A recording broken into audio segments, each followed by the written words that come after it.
কলেজটা অনেক সুন্দর আপু। কলেজটা সুন্দর কিন্তু সিনিয়রদেরকে অ্যাভয়েড করে চলবি। মেয়েগুলো নতুন মনে হচ্ছে, চল মামুনিদেরকে আমাদের পরিচয়টা দিয়ে আসি। নাম কি সোনা? কি রে নাম বলছে না যে? খেলা মনে হয়। চলো আপু। মালটা তো দেখছি অনেক ঝাড়। হ্যাঁ নতুন তো তাই তোকে চিনতে পারিনি, ও ঠিক বুঝে যাবে তুই কি জিনিস। তোমাদেরকে একটা সুখবর দিতে এসেছি। আমাদের কলেজ থেকে এবার ম্যাগাজিন বের করা হবে। তোমাদের ক্লাসের কেউ যদি লেখালেখি করে থাকে তাহলে তার নিজের লেখা আগামী 2 দিনের ভেতরে জমা দেবে। স্যার, আমার লেখা তো প্রেম ভালোবাসা নিয়ে, আমার লেখা নিবেন তো? নেব না কেন? সাহিত্য তো প্রেম ভালোবাসা মায়া নিয়েই তৈরি হয়। তোরা ক্যান্টিনে চ, আমি ওর সাথে একটু কথা বলে আসছি। দেখিস কবির কবিতা শুনে যেন ওর প্রেমে পড়ে যাস না। শুনছেন? এদিকে আপনাকে বলছি। হ্যাঁ বলো, তোমার কোনো লেখা জমা দিবা নাকি? না, আমি কবিতা লিখতে পারি না, আপনার সাথে একটু কথা বলার জন্য আসলাম। ও, তুমি চাইলেই তো লিখতে পারবে। এই প্রকৃতিকে দেখো, এরাই তোমাকে বলে দেবে আমাদের জীবনে তাদের ভূমিকা কি। আপনি কি সবই এই ডায়েরিতে লিখে রাখেন? হ্যাঁ, মনে কোনো কথা ভেসে আসলে সব এই ডায়েরিতেই বন্দি করে রাখি। আপনার মনের কথা আমি পড়তে পারি না? মানে? আপনার ডায়েরিটা একটু আমাকে দেবেন, যদি লেখাগুলো পড়ে আমি কিছু শিখতে পারি। পড়ে কালকে আপনাকে দিয়ে দেব।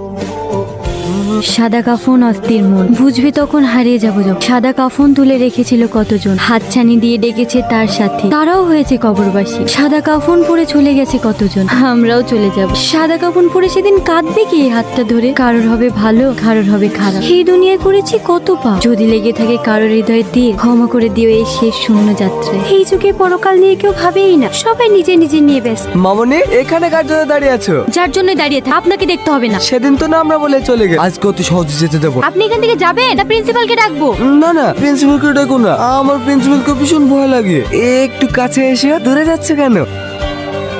আবার বিয়া তুমি শুরু করে দিয়েছি। দেখ এটা আমাদের পার্সোনাল ম্যাটার, তুই এর মধ্যে নাক গলাতে আসিস না। তোর মতো ছেলেকে আমার ভালোভাবে চেনা আছে, ভালোই ভালোই বলছি, ঝামেলা না করে এখান থেকে চলে যা, না হলে কিন্তু অনেক খারাপ হবে। তোকে আমি ঠিকই দেখে নেব। আমাকে দেখার আগে প্রিন্সিপালের সঙ্গে দেখা করি। থ্যাংক। এতে থ্যাঙ্কস এর কি আছে? আমি তো আমার কর্তব্য পালন করেছি। আর তাছাড়া আমার সামনে অন্য কিছু হলে আমি কখনোই মুখ বুজে সহ্য করব না। আপনি অনেক ভালো মানুষ। ভাই হ্যাঁ বল, তোমাকে একটু আমার সঙ্গে কলেজে যেতে হবে। কলেজে? কলেজে আবার কি করতে? কিছুদিন আগেই তো কলেজ থেকে ঘুরে আসলাম। তুই আবার কিছু করিস নাকি?